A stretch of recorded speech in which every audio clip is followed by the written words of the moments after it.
something to drink? Awesome.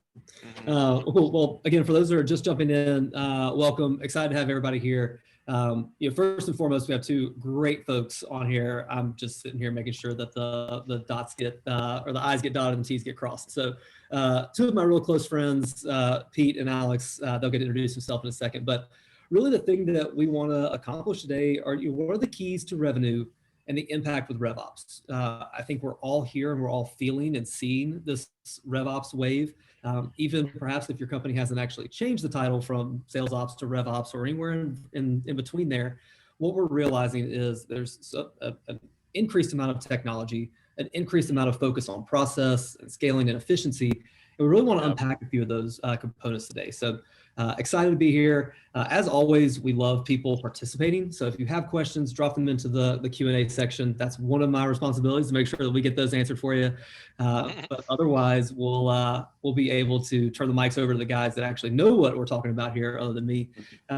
Pete and Alex, again, pumped to have you both here. Pete, I'll let you kick off on a quick intro of yourself and Atrium and MSP. Yeah, for sure. Hey folks, my name is Pete Kazanjy. I'm one of the founders of Atrium, makers of data-driven sales management software. And as Brad also notes, I'm one of the founders of Modern Sales Pros, the nation's largest sales leadership, operations and enablement, peer education communities, and just a big all-around sales nerd, as you can kind of see from my hat here. When I grabbed this morning on the way out the door, I didn't even think about it. So I'm really excited to talk with you all today about leverage in revenue operations, because I think a lot of organizations have a single do-it-all, all singing, all dancing revenue operations person trying to bring order to chaos, which is how I like to describe what revenue operations does. And so I'm excited to kind of talk about how that single, all singing, all dancing Salesforce janitor, as Alex likes to say, can get leverage and have super high impact, even with very scarce resources, scarce time resources, scarce budgetary resources, et cetera. So stoked to see you guys. Absolutely. The one thing Pete's not going to do is tout himself and plug his own book, which I personally have right here on my. You nerd. I'm a total nerd because I actually read it almost every day, or at least some sort of nugget. But if you haven't had a chance to check out Pete's book, do it, especially if you're in the startup world, founder world, immensely valuable. So I wouldn't let you get away without plugging that. So I've got it on my table too. It's just out of reach, otherwise I'd grab it. But it's a great book. Liar! You have it underneath a leg on your coffee table. It's broken. The dog ate it. Sorry. People have called it the Swiss Army knife, so it's multifaceted. So. That's right. It's very heavy. Yeah, absolutely. Pete, pumped to have you here, obviously. Alex, I'll turn the floor over to you. Let you introduce yourself as well. Yeah, so hey everyone, Alex Miller. I'm the Director of Revenue Operations at Sendoso. For those of you guys who haven't heard of Sendoso, Sendoso helps companies engage, convert, and retain customers with strategic sending and gifting. So lots of fun stuff with swag, things like there, as I see Pete going, fancy hands, awesome. A little bit about the company, send it. We're just over 400 employees, mostly here in the Bay Area and also in Scottsdale, Arizona. There I lead RevOps, so I look after all ops from everything from sales development to sales to account management to customer success. So everything from top of funnel up to bottom of funnel. I've been there now for just under 2 years, so time is surely flying. So first thing I just want to say is I'm stoked to be steering the shades with two leaders from two tools that have been pretty central to our RevOps stack here at Sendoso for a while now. We've been both Atrium and Sonar customers, and frankly, it's gotten me out of a couple pinches, so more than happy to share some of those today. And the last shameless plug, I have to throw it out there because I have the mic right now, is we are hiring for RevOps as we speak. So if you guys like what you hear, please come talk to me. I'm growing my team, and if anyone out there is looking for a new challenge, we should definitely be chatting. Like ping me on LinkedIn, like now, we'll have a chat. Man, I would love to work on Alex's RevOps team. Oh, like the fun part for you and my team. I'm thinking. Yeah, the fun part is we actually do get to work on his RevOps team, just in a different capacity. So yeah, fair enough. I know, I'll speak for Pete on this one because I know we're both mutual Sendoso customers as well.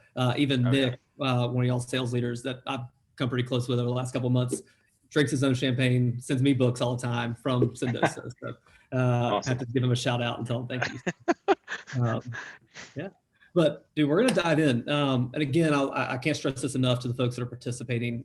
While we will do probably the majority of the talking, we want to hear from you as well. Please don't hesitate to drop Q&A in, comments in. We're happy to dive in.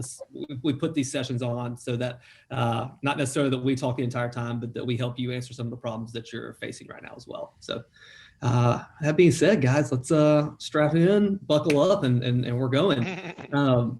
So we have 4 main topics today. We're going to go through each one of them. This first topic all begins with prioritizing. And as someone who gets to fortunately help a lot of customers like Alex work through some of the things that they have to prioritize, this is a constant, I would almost call it common denominator for RevOps teams. How do we go about prioritizing and focusing on what matters? Pete, I'm going to start with you and let you jump in here, and we'll pass it over to Miller after that. Yeah, for sure. So one of the metaphors that I like to use for revenue operations, sales operations, is the notion of like the product management function for your revenue team. And so if you then kind of extend that metaphor along, you say, oh, okay, so it's kind of like the product management plus engineering team. Well, so that means that we have to just like when we're developing our product, whether it's Sendoso or Atrium or Sonar, we have to be intentional about like, what are the most important things? Like, what are the most important features we got to ship? What are the gnarliest bugs we have to retire? And then put our time against that stuff accordingly. And so the way that I like to do that from a revenue operations project standpoint is just making sure that you're doing a good job of like bucketing things, like these are the things that we need to do, and then actually boxing the stuff on the calendar in order to ensure that that's happening, right? And this is something that I do with my reps all the time. I make them what we call painting the calendar. So they have all their meetings on there, but also they're allocating time on their calendar to other things like pre-call planning and follow-up, but also pipeline management, things like that. From a revenue operations standpoint, just making sure like, okay, cool, this is the 3 hours that I'm gonna have blocked on a recurring basis in order to do Salesforce administrative tasks, or this is the 2 hours that I'm going to have blocked in order to like go through the different metrics harnesses that we have in place and kind of and look for problems that then I can push out to the managers or what have you. But like what the reality is that we've only got 40 or 50 hours in a week, right?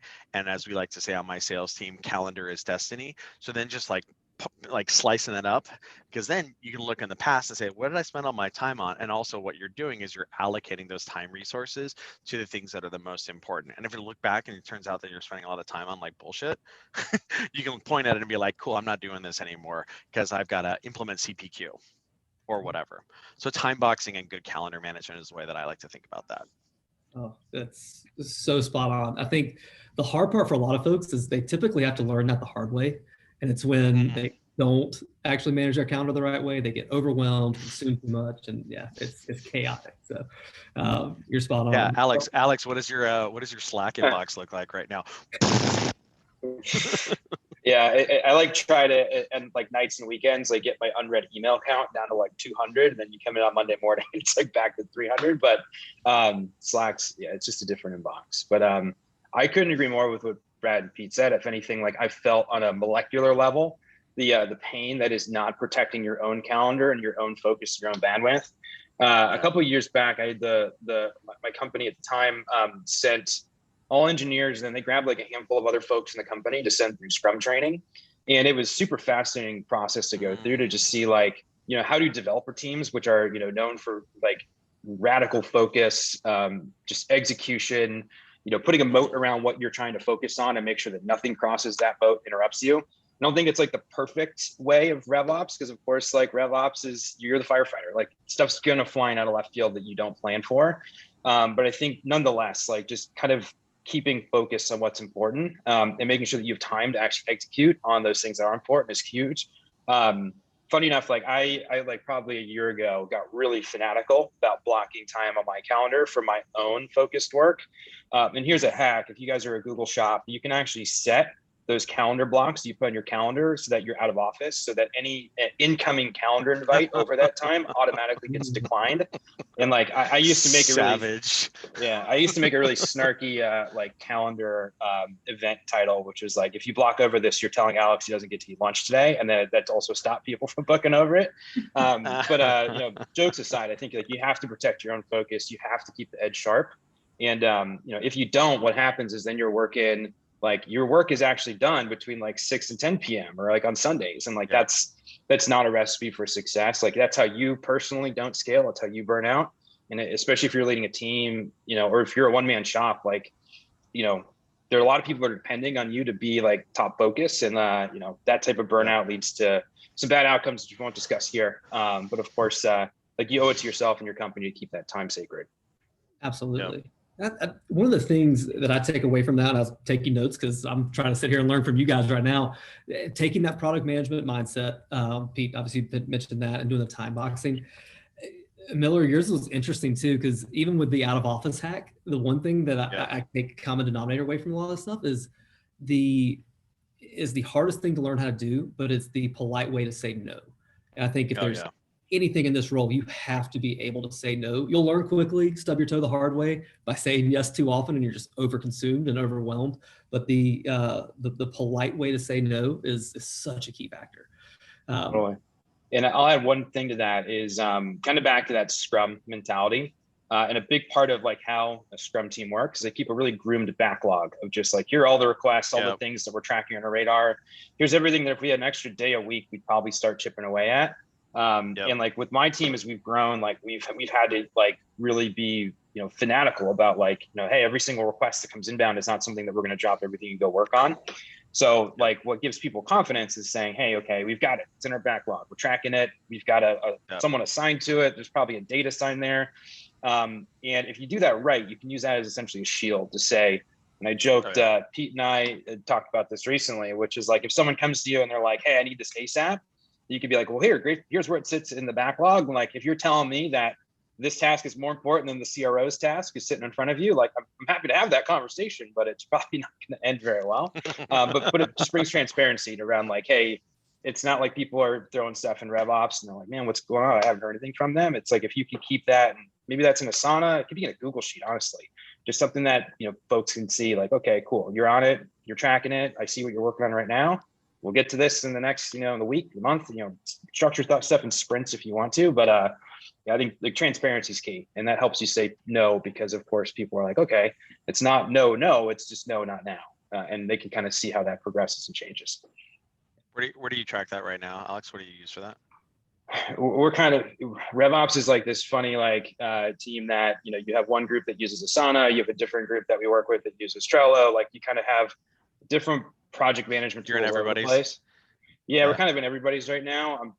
A hope for us as we get into the second half of this year is to start consolidating that. And like, I like using Asana myself. So just trying to keep something in one place where we're not, you know, playing project management du jour about what tool we're using. But Asana is a great tool, and it doesn't have to be something you pay for though. Like a spreadsheet works just fine.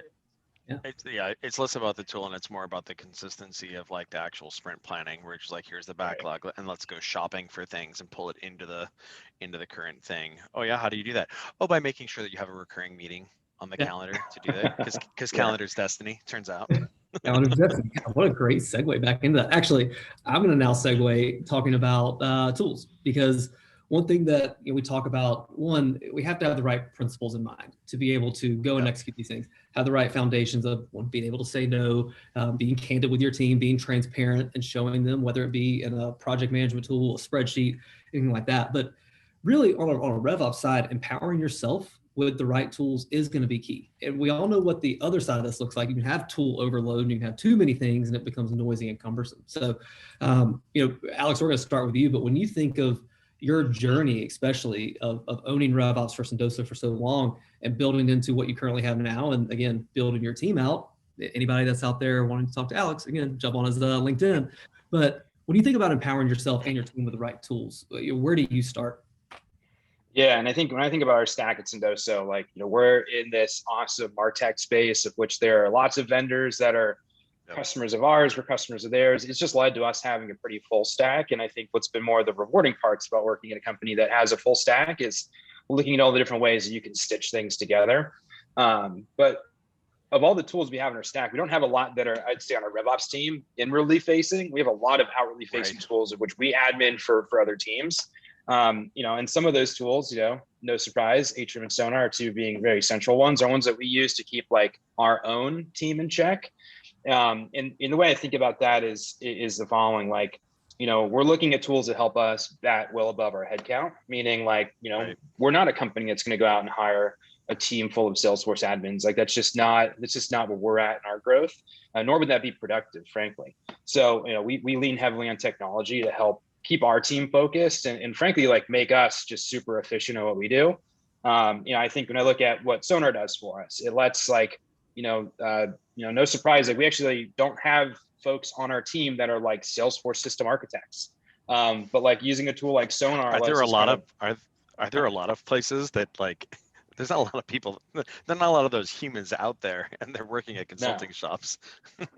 Totally, 100%. So, what tools like Sonar do is it helps our team make sure that when we are doing things, we're doing things efficiently. And what I mean by that is like just making sure that, hey, if we're going to do this, it's not going to break something else somewhere else. Because what that happens then is just like this compounding snowball of like, oh shit, we came in here to do something very easy or what was seemingly very simple. And all of a sudden now, like we lost the rest of the day or sometimes the rest of the week, just of like fixing all the cascading impacts of what seemed on the surface to be a very, very small tweak. So when I think of, how we empower our team, part of it's like making sure that we have visibility and just like, frankly, like letting us know that we can like peer behind the curtain and see what's going on behind the scenes with confidence that like, okay, if we change this, like it's not going to ruin our week because it's not going to break anything else. And I think about like kind of shifting gears from like our own internal tech stack.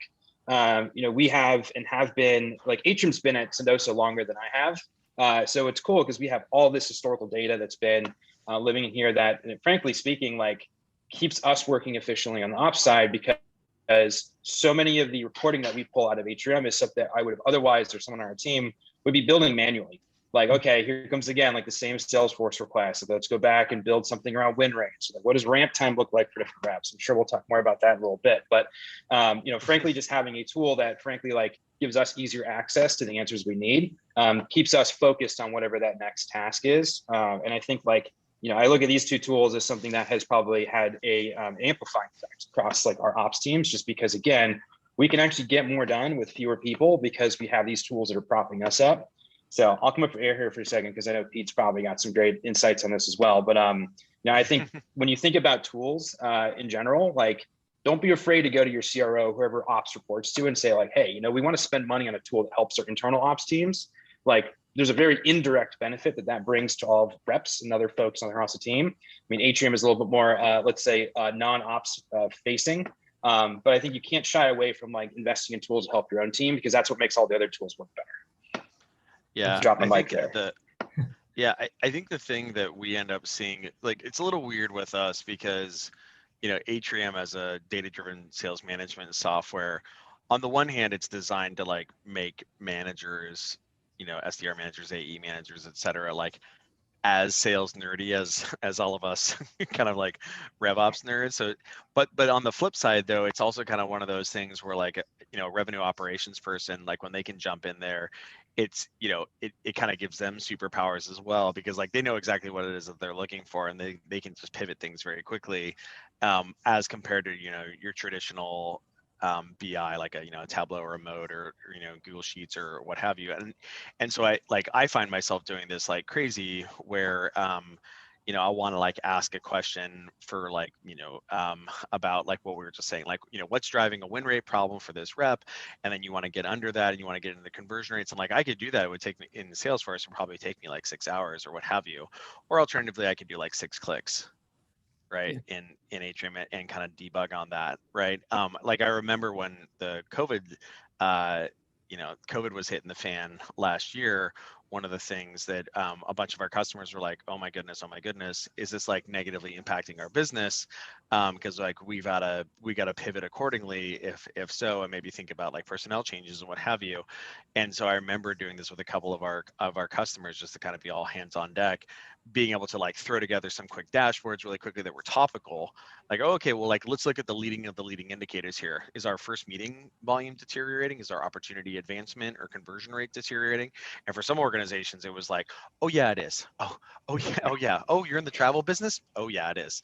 And then for other organizations, it wasn't deteriorating at all. But because we were able to do that analysis, like, in a half hour, an hour, which would have like otherwise taken like 2 days to do, those organizations could then move on to making the case, oh, we don't actually have to riff a bunch of our sales team or what have you. And so that's kind of one of the things that ends up being really nice there, is that you have like when you have a Swiss Army knife in your back pocket there, that like you as somebody who's like a really compelling RevOps person can jump into, it can be very high leverage, even outside of course, making it such that the sales managers can serve themselves. So it's pretty fun. Yeah, absolutely. One thing that I'm sure we all talk about this, and Pete, you and I've riffed on this so much when selling into a RevOps persona, right? Like one, if you're ever going to be selling anything, a car, a house, whatever it is, you have to scratch an itch for somebody. Like, what is it that's making them drive? And what's happening with them, and especially in software? Like nobody's a fool to this. It all comes down to ROI. And Alex, you mentioned this, and I'm going to paraphrase a little bit and kind of segue this into a new way of thinking for ROI. RevOps, keep me honest, Alex, I don't think you have a quota, is not revenue generating, right? Like you're not actually going out and closing deals. Yeah. We're tied to the department, and that's when they win, we win. We're part of the team. Exactly. So you have to start shifting this ROI mentality of so many people's ROI mentality is dollar in, dollar out, right? And we can still get to that dollar out, but there's a middle part of this equation, especially for RevOps, which is dollar in, minute out. How much more efficient can we be? Yeah. Again, we're mostly lean teams. Pete, you were just talking about this as well. And how can we actually start to see the maximization of those minutes out? I can go run a quick dashboard in Atrium, see exactly what the business needs to pivot to, or if we need to make a decision, or we stay on course. This is perfect. But again, you have to start adding this new, it's not 1 + 1 = 2. It could be 1 + 1 + 1 = 3, which is that time saving in the middle of it, because that's our biggest ally. It's our biggest tool in our tool belt is how much time we have. We were talking about that in the first part of this, right? Protect your calendar. So I think ultimately you have to kind of keep that mentality of it. Yeah, I mean, a RevOps headcount is like, a competent RevOps headcount is not cheap, right? Depending on where you are in the country, anywhere between like, $100,000 to $150,000 a year just for like an individual contributor. And so if you have a situation where like, I don't know, you're like, CPQ is a great like whipping boy. If you're deploying CPQ or you're like changing something in the CRM or something in your MarTech stack, and lo and behold, you like do something that like blows up your next day or like blows up 2 days or what have you, like that's serious. Right? Like let's say that's let's say that's $50 an hour, $100 an hour in in salary expense, and you just like nuked out 2 days or 3 days. Like what would you pay in order to avoid that sort of situation in the future? And it's kind of a no-brainer, right? It's more of an insurance thing, which yes is a little bit more of like a nuanced thing. But I could totally admit, like I'm obviously not a Sonar sales rep, but I am reading The Qualified Sales Leader by John McMahon, which is all about like MEDDIC methodology and kind of like force management. And you could totally imagine like the sales conversation there, where it's like, cool, like what are the negative consequences? Like, can you remember a time when this happened? And then of course they're like, oh yeah, there was that time when I took down the CRM. Yep. Cool. What would be the positive benefits of that not having happened? Those are probably pretty substantial. pretty impactful. I mean, let's be honest, y'all both heard it. One of the biggest catalyst moments for me starting Sonar was wiping $18 million out of Terminus. Oops. Took everybody offline for a pretty long period of time, had to restore some stuff, had to make it static. And it's not only at that point, to your point, Pete, where it's like, associate a bill rate to it for one person.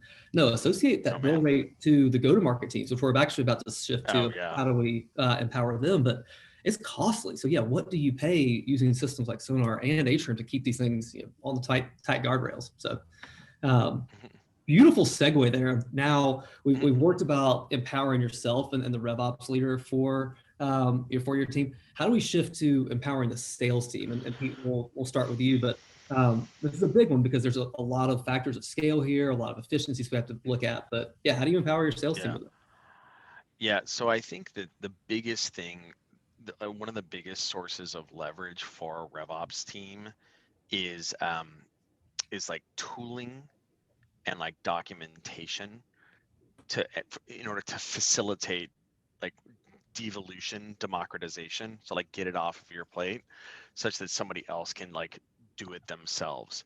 And so I'm a former product marketer and former product manager by trade, so I'm a big documentation fan. So like whether it's Google Docs, such that rather than somebody coming back and be like, how do I do this XYZ thing again? It's like, cool, make sure that there's a Google Doc on it, or make sure that I'm the guru card Nazi in our organization. So anytime there's a question, implement bust out a guru card.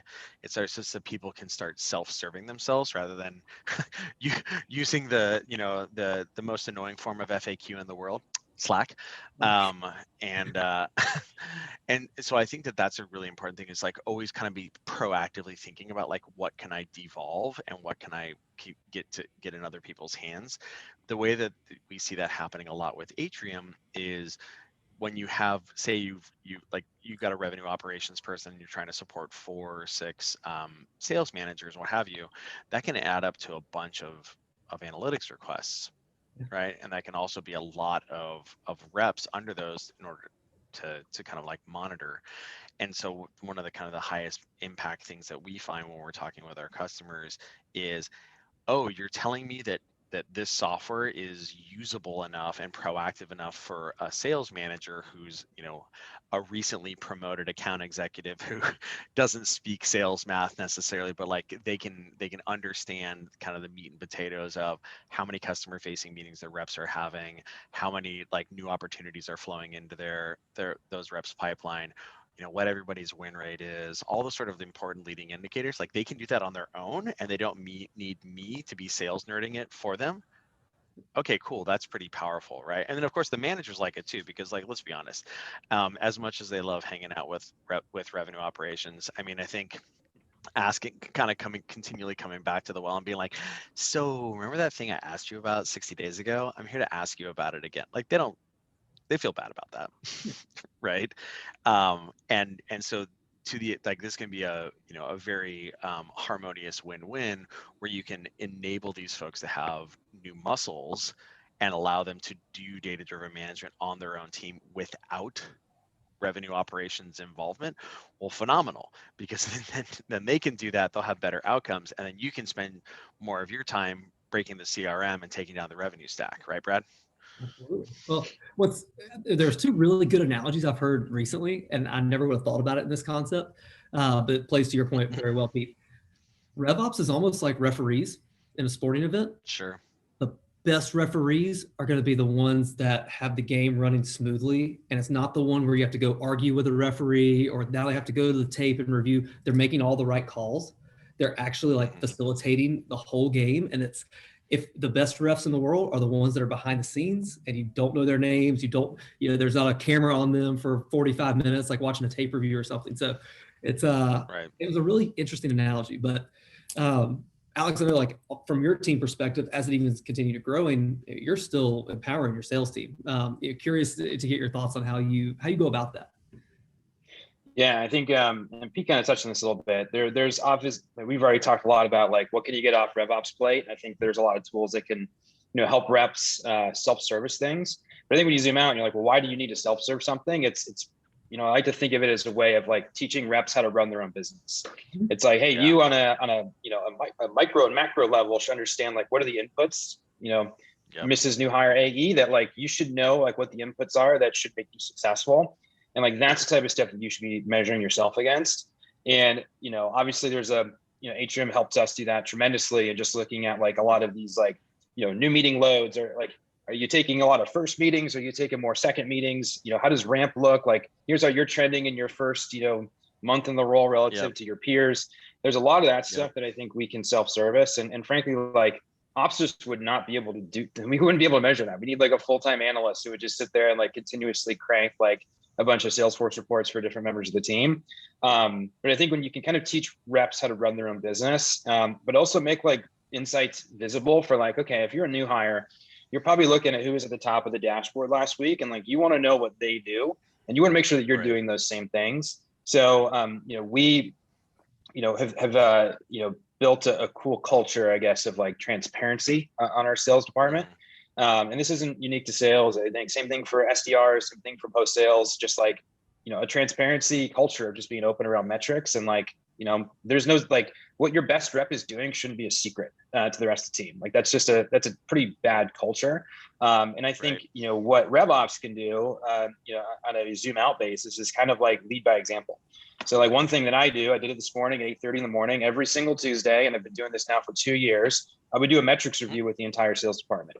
A lot of those are like screenshots straight off of Atrium dashboards of like, here's what op health looks like right now across the department. And, here's what some of the hustle metrics are saying. So you kind of get this culture of like reviewing data, in a regular recurring basis. Like, they're like, man, if Alex is like talking about these metrics and like, I don't look very good on those dashboards, like maybe I should go figure out like what's going on behind those metrics and let me kind of run my own business then as an AE to go clean that up a bit.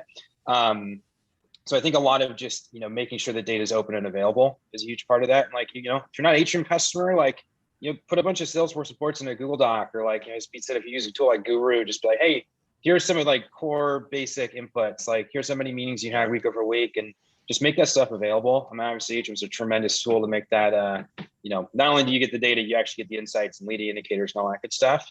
But one of the other things that I think is really cool, and this is more of a personal example from Sendoso, is just like, being open about where things aren't going well. I think it's really easy when you like review metrics. You're like, oh yeah, and like, demos fell off last week. Let's just go on to the next one, not talk about it. And I think for us, like, we do that as a department. But then you mentioned one of our sales managers, Nick. A really cool thing that Nick does with his team, and then we've now brought this to the entire department, is we call it film review. So it's pulling in like, grab a gong call that like you didn't really think went very well, and like review it with the whole team and have people rip it to shreds. Like, there's nothing like having your top rep have a call ripped apart by like the rest of their team. And I think, it puts some wind in the sails of every folks. It's like, oh yeah, like, top of the dashboard's not perfect. And like, I'm doing some things pretty cool too. And, we've married like Gong data with Atrium data and just made the data more available. And I think, when you're self-critical, I think that's where the learning happens. And I'll come up for air here for a second, but like just data transparency, like it is kind of the end all be all to make sure that people know, like, what are the inputs that drive the right outputs? Do I have access to those? And can I see those regularly? Yeah. Just really quickly on the Gong thing. So we actually just shipped a Gong integration with Atrium the other day, and we've been using the heck out of it in our own sales team. It's actually hilarious because I only have 8 sales reps, not a lot of sales reps, right? But really quickly, like one of the first implementations that we saw, or one of the first versions of what we kind of MVPs was the Gong talk listen ratio KPI that now is piping into Atrium. And very quickly, and of course we could just like manipulate it really quickly. We could see, speaking of like the top of the leaderboard, we have 2 reps who are just like super chatterboxes, and you can see it. It's like so much higher. And so as a result, we've now been coaching on that, but and I put together 2 little dashboards from them and set goals on it. So now Atrium's chattering at them and be like, cool, your talk ratio is still over 60. It's still over 60. And so one of them's doing a really good job. You can see hers is like, because she's really like focusing on like biting her tongue and like letting customers talk a lot more. The other one's like, his behavior changes maybe a little bit lagging there. We're still working on that. But the point is that you have exactly that sort of devolution and empowerment happening, where now the individuals can kind of self-manage because they have access to that, and they're like, at the end of the day or at the end of the week, they're coming back to it and they're just like, oh, okay, it is lower. It's fantastic, right? Yeah. Takes load off of me as a manager. Yep. Well, I love it. The thing I take away from, especially what you brought up, Alex, like we do that same thing here too. And candidly, it's on our calendar on Friday afternoons. It's called Sales Team Point and Laugh. And it's we picked the which is a funny story. The first time my wife like saw that on my calendar, she's like, Brad, that's not really that professional. I was like, actually, it wasn't me. It was Tyler. Y'all know Tyler Bliss on our team. So that was his thing. I think it's something they've done forever. But it is, and it's empowering because you sit there as a team, and yes, we're kind of poking fun at each other, but you're learning. Like, you're learning more from the mistakes you make than probably the successes you have. And so if you're able to do that as a team, it's perfect. So and the last thing too, and we'll go on to the last topic, Miller, that you were pointing out, was really it can be the teaching the other people how to own their own business. I love that, because the more you can empower them to think ahead, like, man, I'm coming up for pipeline review on Wednesday. I'm sure I'm going to get beat up. Well, actually, you're not going to get beat up. You have access to exactly what you're going to look at. Like, think about your own business owner. What is your new boss going to ask you about it? It's just forward thinking is the biggest thing. So, with that being said, I know we're staying mostly on track, guys, which I was kind of surprised, to be honest, when it comes to our time frame of everything. But the last topic that we'll talk about is accelerating new team members, and we'll go pretty quickly. But one of the biggest things is we all scale all of our companies respectively. We want to make sure new team members across the board are ramping the right way. Pete, I know this is a big thing for Atrium, but I'm actually going to start with Alex on this one. What he's thinking about ramping, and then we'll let you wrap it up. Yeah, so when I think about new team members, there's a couple different ways of viewing it, right? Like we have a lot of new reps coming aboard. But I think more importantly, recently we've had new members of the sales leadership team come aboard. Like we just recently hired a head of enterprise sales who started at the beginning of the year. I know right now we're actually actively hiring for a new manager for our SMB AE team, which I'm super excited about. But historically, whether it's been at Sendoso or previous companies, like I've gone through the fun exercise when you have a new sales manager come aboard. There's just a ton of data asked. Or like, I need to know like who my top people are. I need to know like who the bottom people are. Like, how does the sales process work? Like, how do things convert through the funnel? Like, in I joke, how many times for anybody on the line in ops, like how many times have you heard a new sales manager come aboard and they're like, oh, we're going to be best friends, like to you and ops. And they're just like, I have a lot of questions. Can I go ahead and book like a daily standing recurring meeting with you every day for the next 2 months while I'm just going to come with a lot of data questions, which is, it's healthy. It's normal. Like I frankly would hope that a new manager comes in, they're just like, okay, I need to get my arms around like, what are the data points that drive the team? And I think having a tool like Atrium has been absolutely phenomenal for this, for new leadership. And of course, the same would apply for actually bringing on new reps. I think at a management level, there's like an amplifying effect of saying, how do you really run through, or how do you just know like on your new team, like who are the top performers that like you want to study what they do, but like maybe not interfere?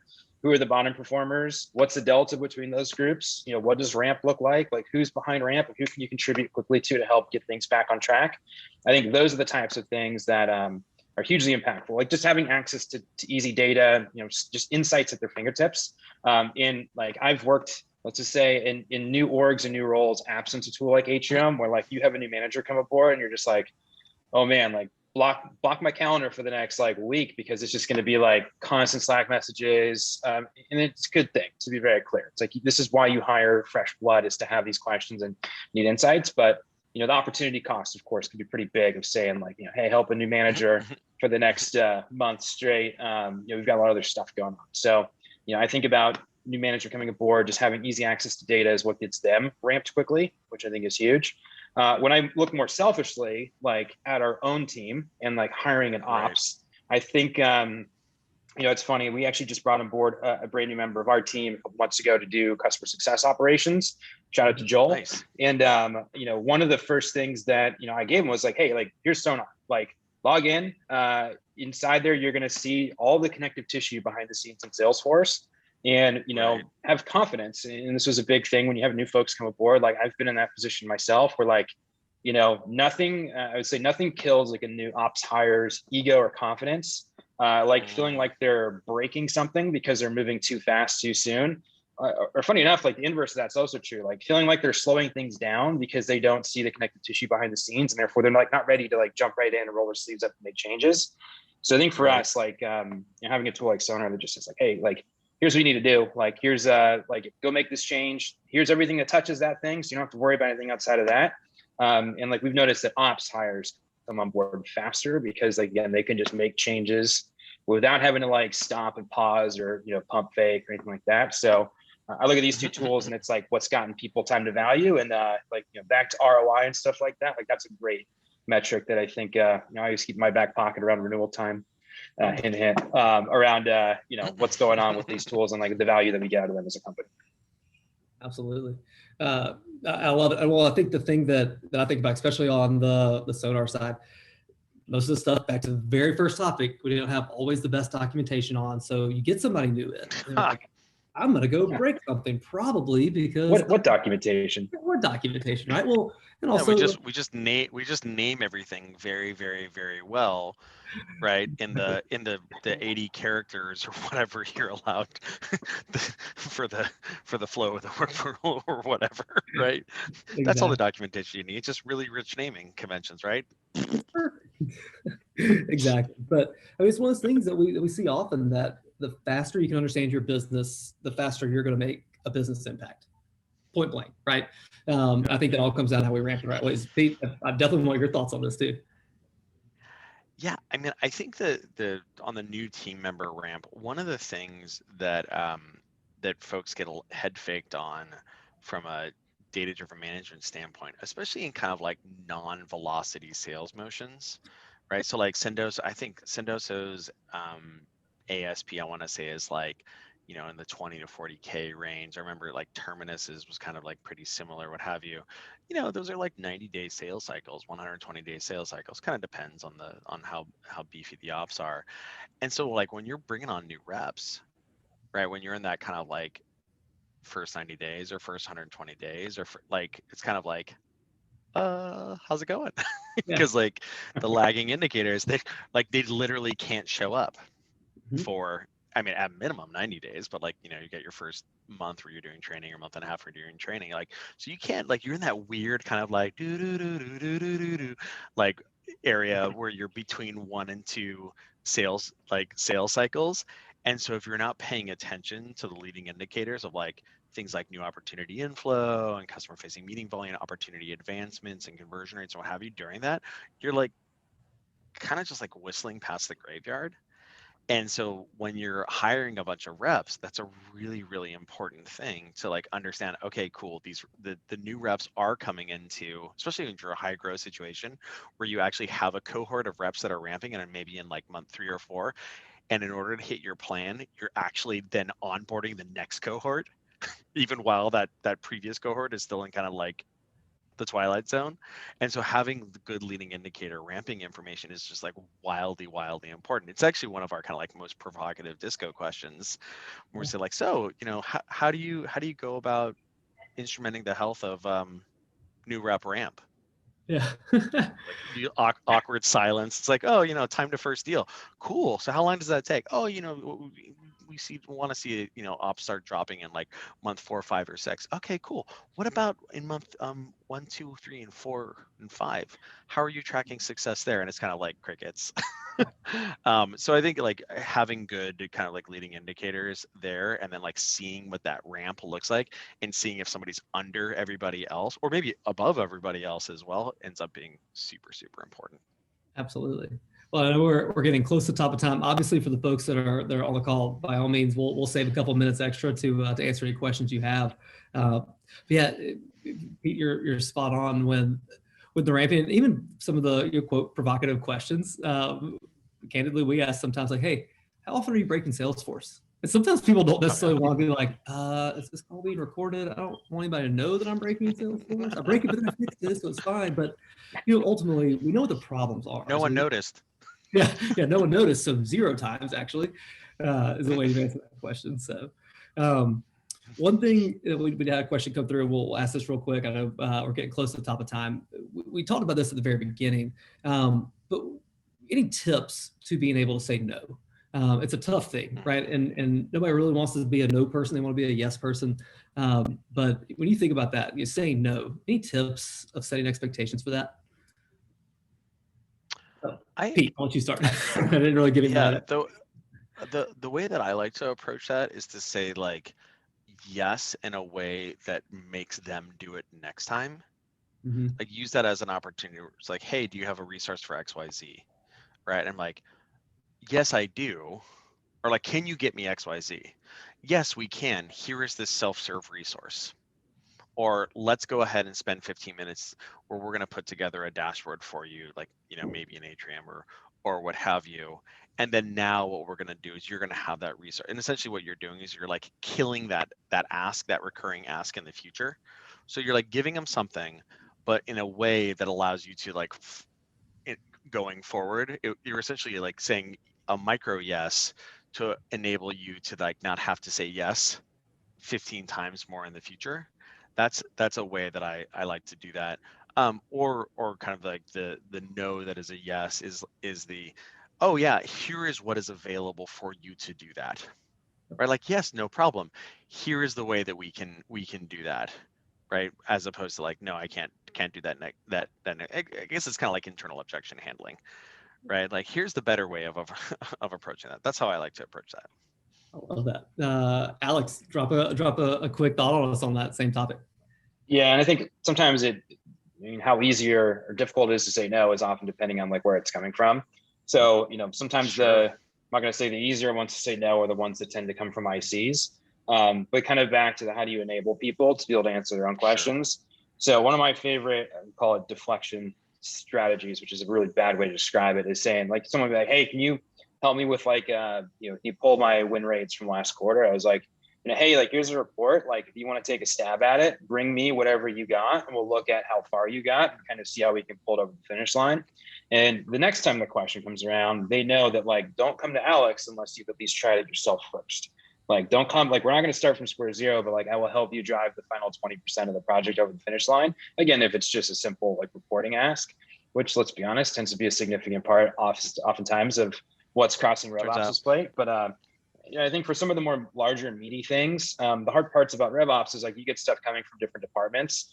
And sometimes like marketing doesn't know what is coming from finance. And it just comes back to having like at least a backlog that is transparent. So you can say like, hey, like, we got it. Like, here's a bunch of stuff that's in flight right now. Like, if this is this much of a priority, we'll work into the next sprint. That sprint starts next week. I'll loop back with you once we've confirmed that it's in there and like give you a more thorough ETA of when we can get it done. And I think the more that you have your own house in order, the easier it is to say like, this is where this slots into the priorities right now. And it's not saying yes, it's not saying no either. It's just saying like, this is where this sits. And again, if there's a problem with that, then it's like, okay, well, let's have that dialogue around why this is more important than this other thing and go from there. Yeah, I love that. And the one thing I tell folks, depending on the structure of the question, or you can tell somebody's coming to you with an hour-long thing or like a quick thing, but how often do y'all get started with a question from somebody? It's like, hey, do you have a quick minute? And I'm like, one of the best things to push, because you never know what a quick minute looks like. Sometimes you don't even want to say yes or no. What we even tell folks internally here, best response to that is, do you want 5 minutes now or 30 minutes later? And it really helps you gauge, like, what's the depth of the question? Like, is the question you're about to ask me, can I get login access somewhere? That's probably 5 minutes. I can get that done. Or, hey, we need to overhaul this dashboard. I need XYZ time. But the silver lining to that is they'll probably forget. If that's that 30-minute later, they're probably going to forget about it. Or it might not have been fully that important, right? And so, it's a joke. Unless someone asks for it 3 times, it's not that important. That's exactly it. Bad way to describe it, but yeah. I know we're a few minutes over, but God, this was so good, guys. Obviously, for Super everyone fun. that stuck with us on the call, thank you all for joining. We'll obviously be following up with resources on this and how to watch the recording. But Alex, Pete, can't thank y'all enough for jumping in. This was fun. Did you guys have a good time? I hope at least. Yeah, this is great. It was super delightful. Good to see you guys. Always. So one of these days, I'm going to make the cross-country trip from Atlanta, be back out in San Francisco. We'll do this in person next time. So, but again, we'll wrap up there. Again, thank you everyone for jumping on, taking the time. Hope this was helpful. As always, reach out to Pete, to Alex, myself. Any questions y'all have about Sonar, Atrium, Sendoso, RevOps, all the fun things we covered today, please don't hesitate to reach out. But with that said, we'll let everybody go. Have a great rest of your day. Thanks, everyone. See you guys. Take care. Bye.